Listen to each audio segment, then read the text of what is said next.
В общем, Деонексия на холодную завел.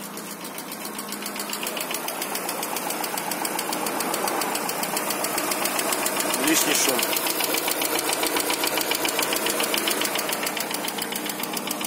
Либо гидрокомпенсаторы, либо я не знаю, что еще.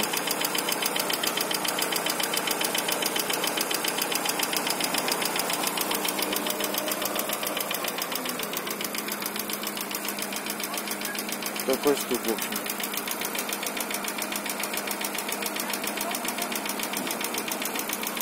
Работает так только на холодную.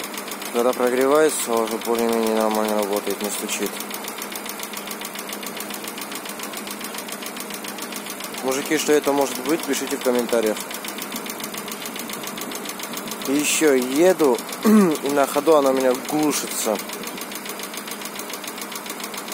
Глушится, и то есть она 2,5-3 часа просидит, и после она заводится. А так нет. В общем, пишите, ребят. Жду.